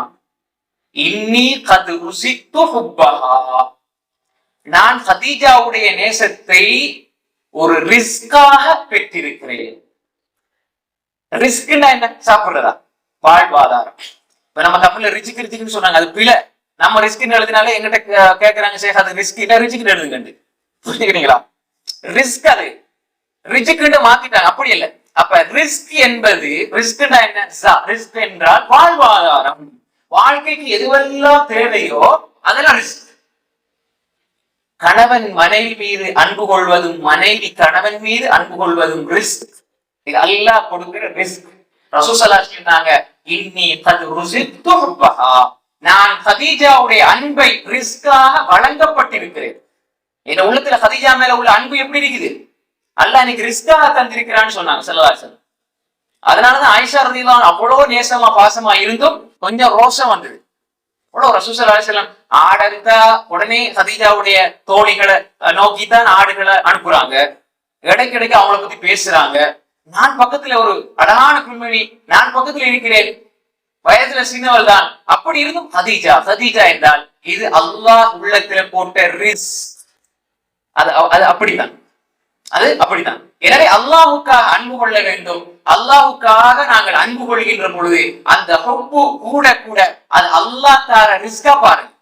உங்க மனைவி மீது அன்பு கூட கூட அது ஈமான நோக்கி அவளை வழிநடத்தணும். இப்ப அன்பு கூட கூட உம்மா நினைக்க கூடாது என்ன இவன் இவ்வளோ மனைவி மேல அன்பா இருக்கிறான்னு நினைக்க கூடாது. அவங்க நல்லது செஞ்சா அது அல்லாஹ் போற ரிஸ்க். ஒரு மகன் இயல்பாக, இது உலக வளமையில சொல்ற, அது பிழை. ஒரு மகன் உம்மா பார்த்துட்டு இருக்கும் பொழுது மனைவி மேல அன்பா இருக்கிறத அம்மா பார்க்கும் பொழுது மனிதன் நினைப்பொழுது உமாக்கு என்ன இவ்வளவு அன்பா இரு, இவ்வளவு இப்படி போக வேண்டிய அவசியம் இல்லை, அவள் அவள் அவள் அவள் ஒரு போன் பண்ணுனா ஓடி போற அந்த மாதிரி ஒரு எல்லாத்துக்குமே கட்டுப்படுறியே அப்படின்னு சொல்லி தடுக்க வேண்டிய அவசியம் கிடையாது. அன்புக்குரிய சகோதரர்களே, ஒரு படி மேல போய் ரொம்ப நேசிக்கிறா, கணவன் மனைவி ரொம்ப நேசிக்கிறா என்பதற்காக வேண்டி சில தாய்மார்கள் அவளை தலாக் சொல்லு என்று சொல்லக்கூடிய நிலைகள் கூட இங்கு இருக்கிறது.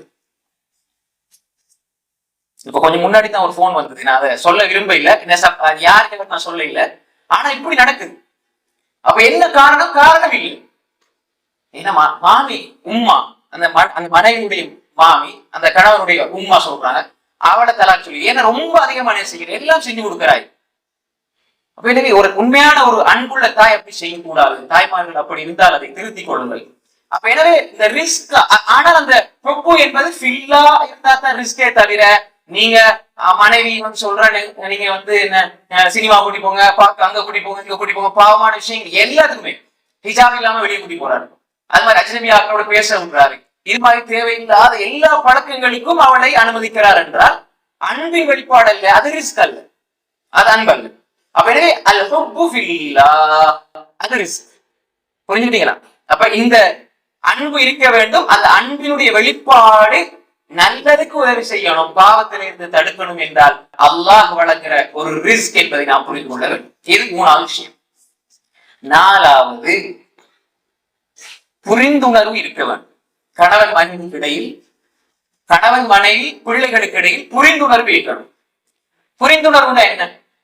சில விடயங்களை நாம் புரிந்து கொள்ள வேண்டும் வார்த்தைகளில். அதனாலதான் அரபுல சொல்லுவாங்க அல் ஆகில் பின்னிஷார், புத்திசாலிக்கு ஒரு சமிக்கை போதும், புத்திசாலிக்கு ஒரு சமிக்கை போதும், ஒரு இஷாரா போதும் என்று சொல்லுவாங்க. அப்ப கணவன் மனை வாழ்க்கையில் இந்த புரிந்துணர்வு என்பது அவசியம். எப்படி புரிந்துணர்வு வரும்? ஒரு மனைவியுடைய வாழ்க்கையில் அவளுக்கு ஏற்படுகின்ற ஒவ்வொரு கட்டங்கள், அவ எதை ஆசைப்படுவாள் என்று அந்த உள்ளத்தோடு பேசுகின்ற, உள்ளத்தோடு உரையாடுகின்ற அந்த ஒரு மொழிதான் புரிந்துணர்வு.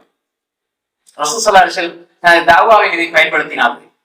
எப்படி என்றால், சில பொழுது மனைமார்கள் ஒரு விஷயத்தை விளங்கப்படுத்துறதுக்கு எவ்வளவு ட்ரை பண்ணுவாங்க, அந்த கணவனுக்கு புரியாது. அதே மாதிரி கணவன் ஒரு விஷயத்தை புரிஞ்சு கொள்றதுக்கு எவ்வளவு உணர்த்துறதுக்கு முயற்சி செய்வாங்க, அவங்க புரிஞ்சுக்க மாட்டாங்க.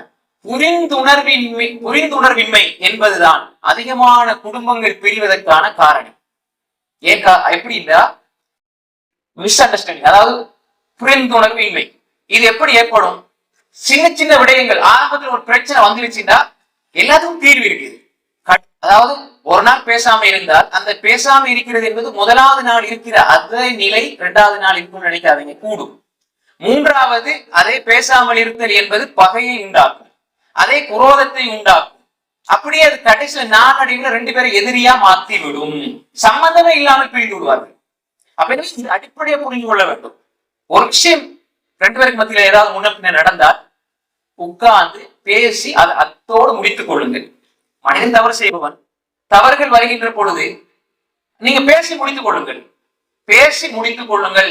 என்னென்ன விஷயம் இருக்கிறது, உள்ளத்துல இருக்கிறது பேசுங்க, அதை அத்தோடு முடித்துக் கொள்ளுங்கள். அதை உள்ளத்துல வைக்க வைக்க வைக்க அதை என்ன செய்யும்டா, நாளடைவில் அது குடும்பத்தில பிரச்சனைகளை உருவாக்கி விடும். அவ புரிந்துணர்வோடு செயல்பட வேண்டும். சரி, கொஞ்சம் நான் இதை தப்பா புரிஞ்சுக்கிட்டேன், சரி ஓகே அல்ஹம்துலில்லாஹ், அதை முடிச்சுங்க அந்த சப்ஜெக்ட். அது நாளுக்கு நாள் கூட கூட நாளை என்ன செய்யும் என்றால் அது உங்களுடைய குடும்ப வாழ்க்கையுடைய மகிழ்ச்சியை பறித்து விடும். அப்ப புரிந்துணர்வோடு செயல்பட வேண்டும். ரசூலுல்லாஹி ஸல்லல்லாஹு அலைஹி வஸல்லம் எப்படி புரிஞ்சு வச்சாங்க? இப்ப ரசூலுல்லாஹி ஸல்லல்லாஹு அலைஹி வஸல்லம் இந்த உலகத்துக்கு வந்தது இந்த தூதுத்துவத்தை எத்தி வச்சு மனிதர்களை நரகத்தில இருந்து பாதுகாத்து சொர்க்கத்துக்கு கொண்டு போறது தான் ரசூலுல்லாஹி ஸல்லல்லாஹு அலைஹி வஸல்லம் வந்தாங்க. ஆனா அந்த பணிக்குள்ள எவ்வளவு போராட்டம், எவ்வளவு விடயங்கள் நடந்தும் குடும்ப வாழ்க்கையில எப்படி இருந்தாங்க தெரியுமா? ஆயிஷா ரலியல்லாஹு அன்ஹா நம்மளை பார்த்து சொன்னாங்க, யார் ஆயிஷாவே, நீ எப்ப சந்தோஷமா இருப்பாய்ன்னு எனக்கு தெரியும், எப்ப கோபமா இருப்பான்னு எனக்கு தெரியும். எப்படி? இது வகை அல்ல, அதாவது வகையால கிடைக்கிற அந்த இதல்ல, அவங்க புரிந்து வச்சது. அப்ப ஆயிஷா நாயகி எப்படி? நீ சந்தோஷமாக இருந்தால் முஹம்மதுடைய ரப்பின் நீ சத்தியம் பண்ணுவாய். கோபமாயிருந்தால் இப்ராஹிமுடைய ரப்பின் மீது சத்தியமாட்டு சத்தியமாட்டுவார். புரிஞ்சுக்கிறீங்களா? இது ரசூல் ஸல்லல்லாஹு அலைஹி வஸல்லம் எப்படி மனைவி எப்பொழுது கோபமாக இருக்கிறாள், எப்பொழுது சந்தோஷமாக இருக்கிறாள் என்பதையே ரசூல் ஸல்லல்லாஹு அலைஹி வஸல்லம் புரிந்து வைத்திருந்தார்கள் என்றால், இன்றைக்கு நமக்கு பெண்களுக்கு என்று இயற்கையான தேவைகள், அவர்களுக்கு என்று வளமையாக இருக்கிற விஷயங்கள்ல ரொம்ப நொந்து போய் உறங்கிட்டு இருப்பாங்க. இவர் உண்மையிலே கஷ்டத்தோடு தான் வருவாரு, வந்து இவளை தட்டி எழுப்பி எனக்கு டீ ஊத்தித்தா, காஃபி ஊத்தித்தா, அதை செய் இதை செய். ஆனா அவ வந்து கணவன் கஷ்டத்தோட வாராரு, அதுக்காக அவங்க செய்வாங்க.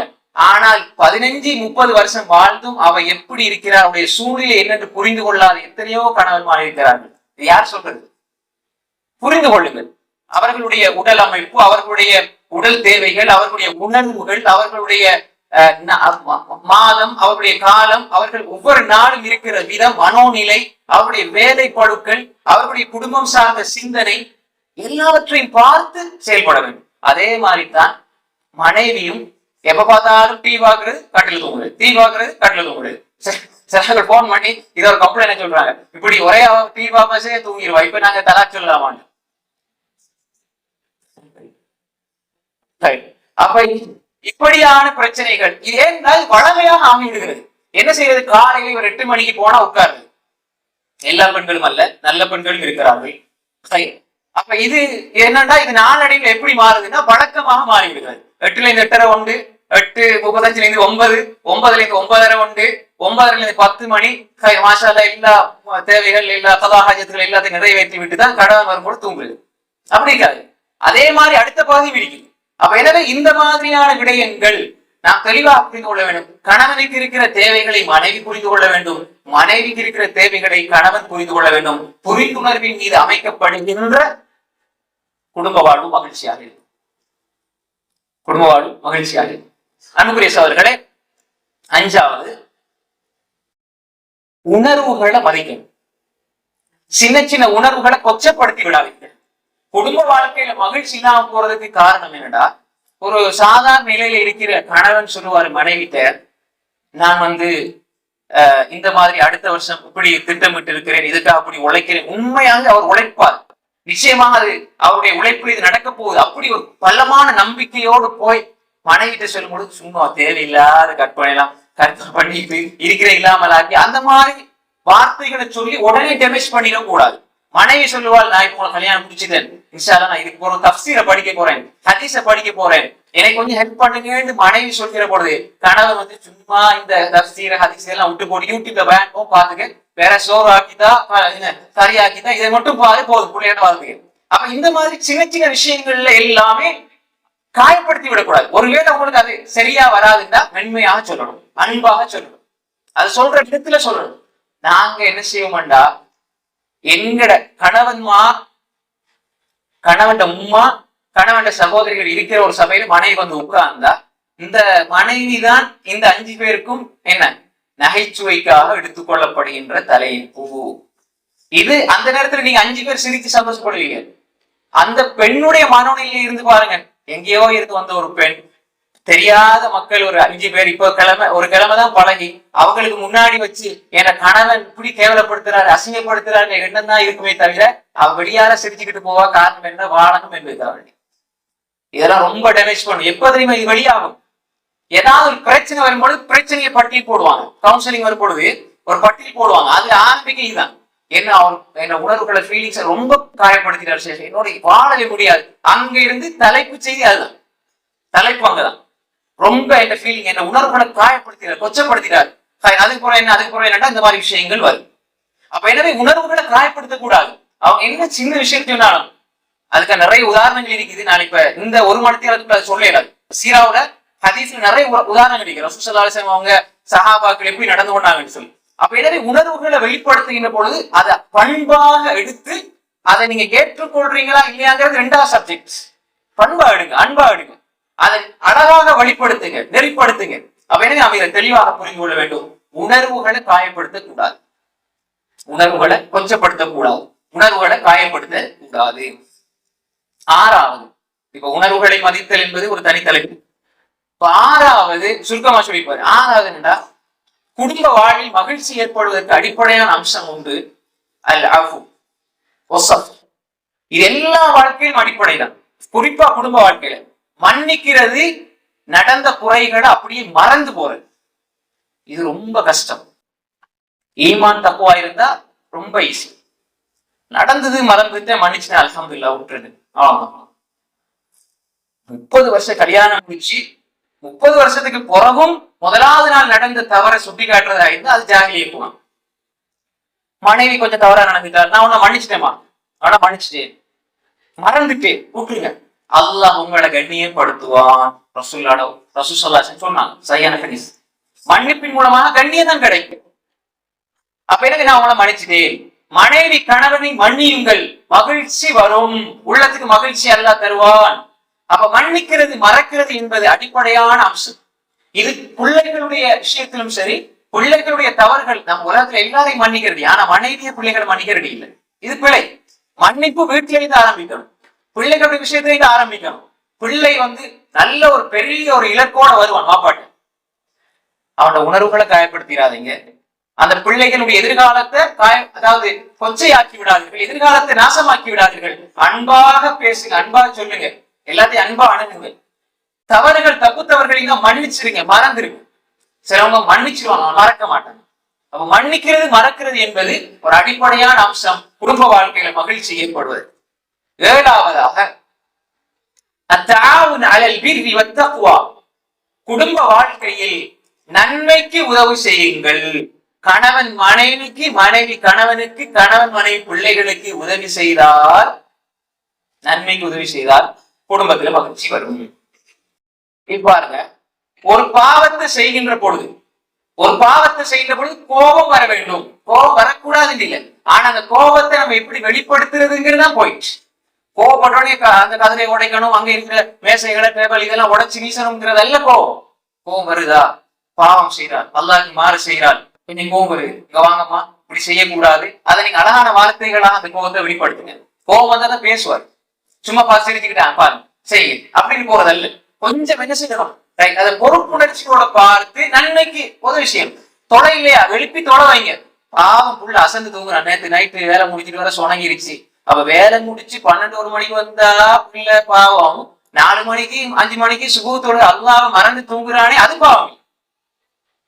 பிள்ளைகள் இன்னைக்கு ரெஸ்ட் எடுக்கணும், 4-5 நாள் தொடர்ந்து ஸ்கூலுக்கு போச்சு புள்ள, இன்னைக்கு 8 மணி வரைக்கும் படுக்கட்டும். அப்ப தொழுகையில் நிம்மதியை பாக்குறதா, ஸ்கூலுக்கு போறதில் நிம்மதியை பாக்குறதா? அப்ப நம்ம மாறி விளங்கி வச்சிருக்கிறோம். புள்ளட்டை எழும்புங்க, வடமைய மாறி சுகுதான் முதலாவது, அங்க ஆரம்பிங்க, அங்கதான் பறக்கத்து இருக்குது. பிள்ளைகளே இங்கதான் பறக்கத்து இருக்குது. நீங்க உட்காந்து 4-5 பேர் ஒன்னா இருந்து சினிமாவை எல்லாத்தையும் பார்த்து ரசிக்கிறவங்களுக்கு வாங்க, எல்லாரும் அங்க உட்காருங்க. பாப்பா வந்தா இன்றைக்கு சூரா ஃபஜ்ர ஓத போறோம், பிள்ளைகளுக்கு மைண்ட்ல வரணும். பாப்பா வாராங்க, இன்றைக்கு நாங்க ரியாது சாலிஹீன் வாசிக்க போறோம், பிள்ளைகளுக்கு மைண்ட்ல வரணும். பாப்பா பிள்ளைகள் அங்கங்க கூட்டி போகணும், சந்தோஷமா வைக்கணும் தான். அதையும் தாண்டி அது வளமையா நடக்குது, சொல்லாமலே செய்யறதுதானது. ஆனால் பிள்ளைகள் உள்ளத்துல பதியணும், ஏண்ட வாப்பா இன்றைக்கு வந்தால் இன்றைக்கு வீட்டுல இந்த தஃசீர் வகுப்பு நடக்கும், இந்த ஃபிக்ஹ் வகுப்பு நடக்கும், இந்த குர்ஆனுடைய வகுப்பு நடக்கும். உட்காருங்க, மனைவி கூப்பிடுங்க, பிள்ளைகளை கூப்பிடுங்க, நீங்க ஓதுங்க, மகள் ஓதுங்க, மகன் நீங்க தர்ஜமா வாசிங்க. ரைட், இது இப்படி நாங்க வளமையாக மாற்றிக்கொண்டால் குடும்பத்தில் மகிழ்ச்சி வரும் சகோதரர்களே. பாப்பா வருவாரு, பாப்பா உட்கார்ந்து அவரு போன்ல ஒரு கோணத்துல, உமா ஒரு கோணத்துல, பிள்ளைகள் ஒரு கோணத்துல, வீட்டுல மகிழ்ச்சி வராது, ஒழுக்க சீர்கேடுகள் உள்ள நுழையும். பிள்ளைகளுக்கு போனை கொடுத்து அப்படியே தனிமையில விட்டுருவீங்க. அந்த பிள்ளை அறியாமலே அந்த பிள்ளையை சேர்கின்ற அளவு இன்றைக்கு உலகம் அப்படி மாறி இருக்கிறது. எல்லாருக்கும் தெரியும், இதை பத்தி வழங்கப்பட தேவையில்லை. நம்ம பயானத்தை பார்த்துருக்கோம், இடையில விளம்பரத்தை பார்த்தால் அது எங்கேயோ சம்மந்தம் இல்லாம வரும். அப்ப எனவே ஒரு நல்லதுக்குள்ள கெட்டதை புகுத்தி விட்டார்கள் நிர்பந்தமாக. அப்ப எனவே கண்காணிப்புல வச்சுக்கொள்ளுங்க பிள்ளைகளை, நன்மைக்கு உதவி செய்யுங்க, நன்மைக்கு உதவி செய்யுங்க. பிள்ளைகளை கொடுத்து சுதந்திரம் என்ற அடிப்படையில பிள்ளைகளுக்கு போனை கொடுத்துட்டீங்க, கடைசியில 5 வருஷத்துக்கு பிறகு வருவாங்க கூட்டிக்கிட்டு பிள்ளைகளை. இந்த புள்ள நல்லா இருந்தது, ஆரம்பத்துல குர்ஆன் ஹதீஸ் நல்லா இருந்தது, ஏதோ ஆன்லைன் கிளாஸ்க்கு போனை வாங்கி கொடுத்தோம், கடைசியில அவங்க எதிர்காலம் ஃபுல்லா டோட்டலா டிவைஸ். ஏன்னா திடீர்னு இந்த குரூப்புகள் வருது நிறைய, அந்த பாட்டுக்கு அந்த இது அது மாதிரி இந்த கேம்ஸ் நிறைய வருது, அதுக்கு அடிமையாகி மூளை மழுங்கி போய்விடுது. அது இல்லாம டொய்லெட்டுக்கு போக மாட்டாங்க, ஒன்றுக்கு அதாவது யூரின் போறது கூட போக மாட்டாங்க. ஏன்னா அதுக்குள்ள ஏதாவது நடந்துரும், அல்லது கேமை கட் பண்ண போறோம்னு எத்தனை பேர் அதே இடத்துல மலம் கழிச்சு அதே இடத்துல யூரின் போய் அப்படியே மூளை மழுங்கி ஸ்ட்ரெஸ் ஆகி பெரிய ஒரு ஹாஸ்பிட்டல்ல கொண்டு போய் பல வருடக்கணக்கில் சிகிச்சை செய்யற அளவுக்கு இன்னைக்கு இருக்கிற அந்த பப்ஜி போன்ற பெரிய பெரிய கேம்ஸ் இருக்குது. அது மாற்றி இருக்கிறது. அது இஸ்லாமிய சட்ட அடிப்படையில் அது ஹராம். ஏன்னா பல தீங்குகளுக்கு வழிவகுக்கு. அடிமையா ஆக்கி போடு, கட்டி போடும். அதே மாதிரி இந்த விளையாட்டினால் வேறு பல நாட்டில் உள்ள பெண்களோடு தொடர்பு, அது விபச்சாரத்துக்கு வழிவகுக்கிறது. அப்ப எனவே இந்த ஒழுக்க சீர்கேடுகள் நடக்கிறதுனால பிள்ளைகளோட ஒழுக்கம் சிதறி போனால் நிம்மதி குடும்பத்தில் இருக்காது. கணவன் நல்ல ஈமான், மனைவி நல்ல ஈமான், குடும்பத்துல நல்லா என்ன செய்யறாங்க, காசு பணம் எல்லாம் கொட்டுது, நல்ல நிம்மதியா இருக்கிறாங்க. ஆனா பிள்ளையிட எதிர்காலத்தை நினைச்சு நினைச்சே மகிழ்ச்சி தான் போயிடும். என புள்ள எப்படி இருந்த புள்ள பாருங்க, எப்படி ஃபர்தாவோட எப்படி ஹிஜாபோட இருந்த புள்ள இன்னைக்கு பாருங்க அந்நிய ஆணோட தொடர்பு. என் புள்ள எப்படி இருந்த புள்ள இன்னைக்கு பாருங்க தொழுகை இல்லை. ஆனா இப்ப இந்த எல்லாம் இருக்குது, கணவன் மனைவி ஓகே எல்லாம் இருக்குது, ஆனா மகிழ்ச்சி இல்லை. காரணம் என்ன? புள்ளையில ஒழுக்கம். அதனாலதான் சொன்னேன், மகிழ்ச்சியான குடும்பம் ஒழுக்கமான குழந்தைகள். பிள்ளைக்கு ஒழுக்கம் இல்லைன்னா குடும்பத்துல மகிழ்ச்சி வரவே வராது. அந்த மகிழ்ச்சியை பறித்து விடும். எனவே நாம் தெளிவாக புரிந்து கொள்ள வேண்டும், நன்மைக்காக நாம் உதவி செய்ய வேண்டும், பாவத்துக்கு உதவி செய்யக்கூடாது. எட்டாவதாக நலவுகளில் நாங்கள் முந்திக் கொள்ள வேண்டும்.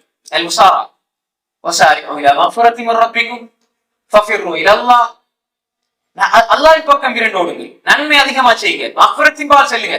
எதை ஏன் சொல்லப்படுது? குடும்பத்திலே இதை நீங்க அமல்படுத்துங்க. தொழுகையா அதுக்கு நேரத்துல தொழுதுருங்க, இபாதத்தை அதற்கு முன்னுரிமை கொடுங்க.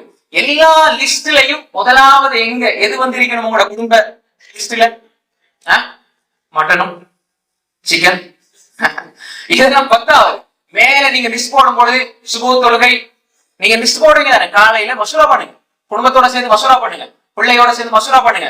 லிஸ்ட் போடும் பொழுது ஃபஜ்ர் தொழுகை, குர்ஆன் ஓதல், காலை மாலை திக்ருகள், துஆக்கள், இன்றைய நாளுடைய குர்ஆன் ஓதலுடைய அளவு போட்டுட்டு அதுக்கு பிறகு தீனுக்கு போடுங்க.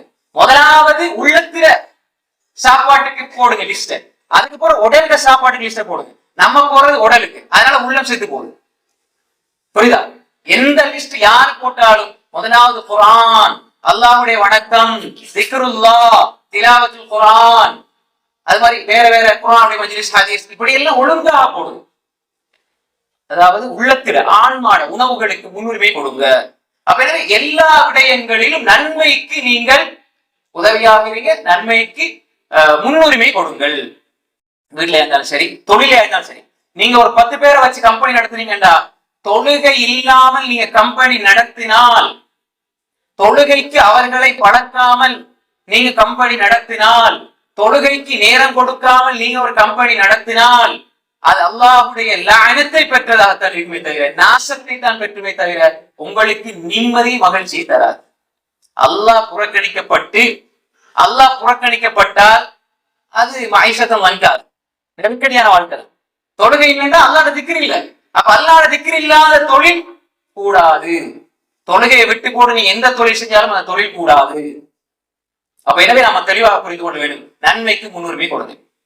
9வது, கணவன் மனைவி குடும்பம் பிள்ளைகளுக்கு முன்னுதாரணமாக இருக்கணும். பொதுவா நாங்க பாப்பா அம்மாட்ட படிச்சோம்.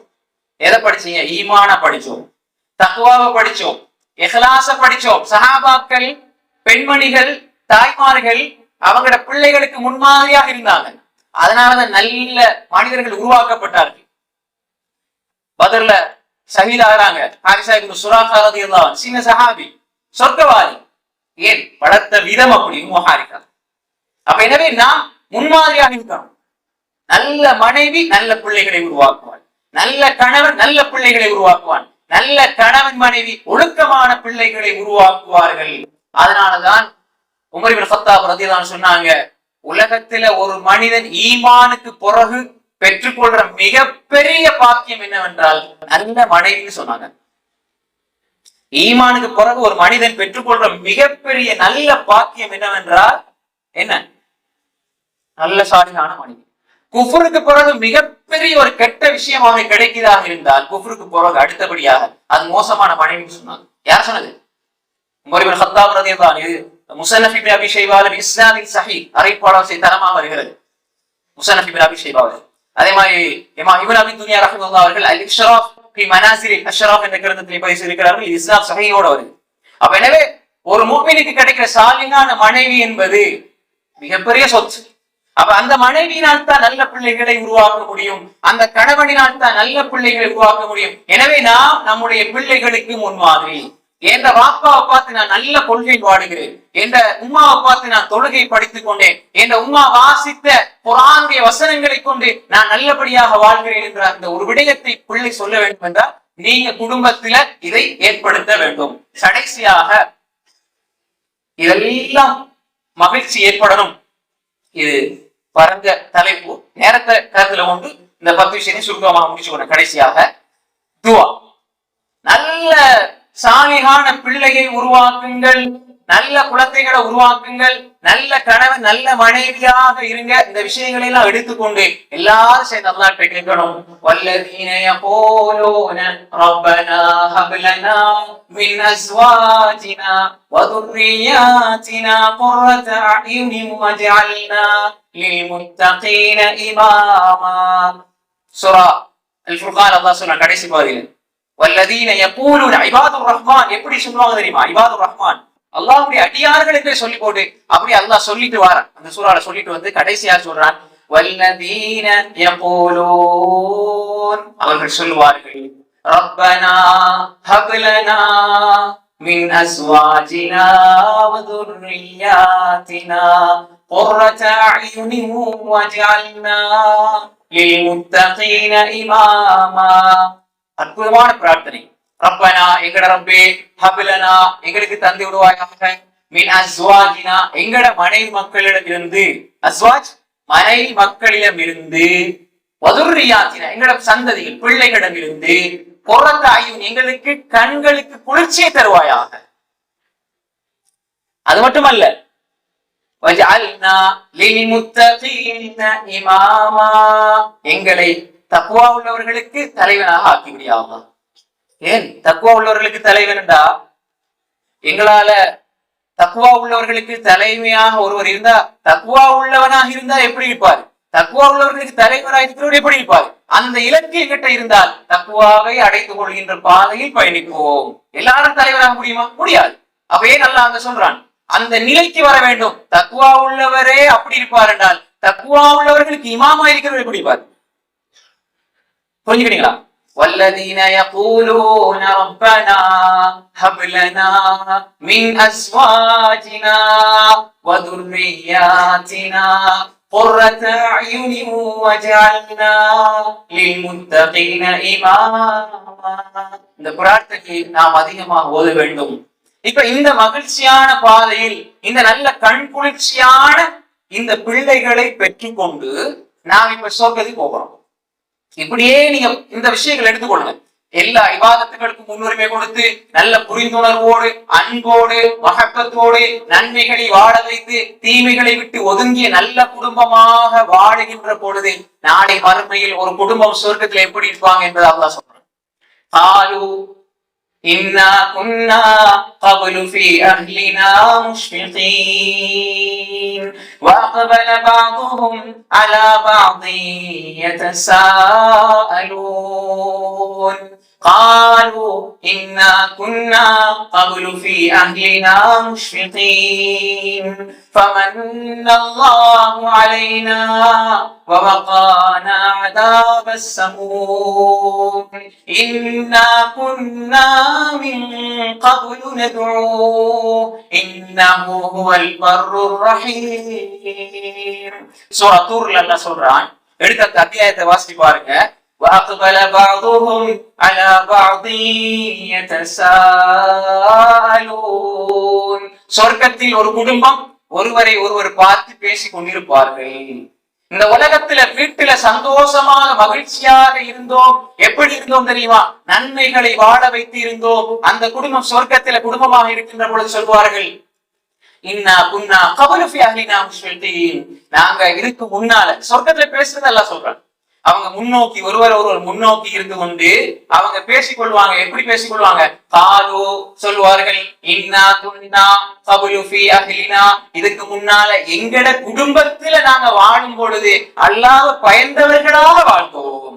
அந்த மகிழ்ச்சி அங்க இருந்தது. இப்ப சொர்க்கத்துல அந்த மகிழ்ச்சி கிடைக்குது. கப்லு ஃபீ அஹ்லினா முஷ்ஃபிகீன். அதனால எங்கட ரப்பு ஃபமன்னல்லாஹு அலைனா வவகானா அதாபஸ் ஸமூம். ஃபமன்னல்லாஹ், அல்லாஹ் அருள் செய்து, எங்கள் மீது அல்லாஹ் அருள் செய்து இந்த நரக வேதனையில் இருந்து, இந்த நரகத்தினுடைய கொடிய தீங்கில் இருந்து, இந்த ஜுவாலையில் இருந்து, நரக நெருப்பில் இருந்து அல்லாஹ் எங்களை பாதுகாத்தான். ஏன்? இன்னா குன்னா மின் கபல், இதுக்கு முன்னாடி நாங்க அவனை அழைத்துக் கொண்டே இருந்தோம். அல்லாஹ் எங்களை பாதுகாத்திரியா, அல்லாஹ் எங்களோட குடும்பத்தை பாதுகாத்திரியா அல்லாஹ் என்று நாங்கள் அவனை அழைத்துக் கொண்டே இருந்தோம் எங்க குடும்பத்தில் இருக்கும் பொழுது. அப்ப இந்த நன்மைகளை வாழ வைத்து மகிழ்ச்சியாக வாழ்ந்த குடும்பம் நாளை மகிழ்ச்சியை சொர்க்கத்திலே காணுகின்ற பொழுது அந்த சொர்க்கத்தின் மகிழ்ச்சியை வெளியே கொண்டு வருவார்கள். உலகத்தினுடைய கஷ்டங்கள் துன்பங்கள் எல்லாம் மகிழ்ச்சியாக பார்த்தார்கள். அல்லாஹ் அங்கே விரும்புகிறான், அல்லாஹ் எங்களை நேசிக்கிறான் என்பதற்காக அதை சொல்கிறார்கள். இன்னா குன்னா மின் கப்லு நத்உ இன்னஹு ஹுவல் பர்ருர் ரஹீம். அல்லாஹ் அவன் பேருபாரம் செய்வான், அல்லாஹ் நன்மை எங்களுக்கு அப்படியே நிரப்பமாக தருபவன், அவன் பர், அதே மாதிரி அவன் நிகரற்ற அன்புடையவன். எனவே எங்களுக்கு அல்லாஹ் இந்த சொர்க்கத்தை தந்திருக்கிறான் என்று அந்த குடும்பம் நாளை மறுமையிலே சொல்லிக் கொண்டு பேசிக் கொண்டிருப்பார்கள் என்பதை அல்லாஹ் சொல்கிறான். எனவே அன்புக்குரிய சகோதரர்களே, ஆரம்பத்தில் நான் சொன்னேன், அல்லாஹ் குடும்பத்தில மகிழ்ச்சி ஏற்படுத்துறதுக்கு அடிப்படையாக நரகத்திலிருந்து அந்த குடும்பத்தை பாதுகாக்கிறதுக்கு நீங்க முயற்சி செய்யுங்க என்று அல்லாஹ் சொல்றான். கடைசி விளைவு இதெல்லாம் எடுத்துட்டு வந்தால் விளைவு என்ன தெரியுமா? இந்த உலகத்தில் நீங்க மகிழ்ச்சியாக பார்த்தால் தஹஜ்ஜுதுல எழும்புறது மகிழ்ச்சி, தொழுகிறது மகிழ்ச்சி, குர்ஆன் ஓதுறது மகிழ்ச்சி, திக்ர் செய்யறது மகிழ்ச்சி, பசிக்க நோம்பு பிடிக்கிறது மகிழ்ச்சி, தனக்கு தேவை என்று இருந்த பொழுதும் அடுத்த மூமினை கொடுத்து அவன் முகத்துல மகிழ்ச்சியை பார்க்கிறது மகிழ்ச்சி என்று இருந்தால் அதுதான் சொல்வார்கள், வாக்களித்த ரப்பு தந்தான், அந்த மகிழ்ச்சியை அவர்கள் பெற்றுக் கொள்வார்கள். எனவே மகிழ்ச்சியை நோக்கி நகருகின்ற இந்த பாதையிலே, குடும்பமாக நகருகின்ற இந்த பாதையிலே நாம் பெற்றுக் கொள்கின்ற உயர்ந்த இலக்கு, உயர்ந்த அந்தஸ்து, தரஜாதான் சுவர்க்கத்தில் குடும்பமாக இருந்து நாம் உலகத்தில் பட்ட துன்பங்கள், துயரங்கள், கஷ்டங்கள் அதை எப்படி மகிழ்ச்சியாக மாத்திரோம் என்று பேசுகின்ற அந்த சந்தர்ப்பம் அதை அல்லாஹ் நம்ம எல்லோருக்கும் தந்தருவானாக.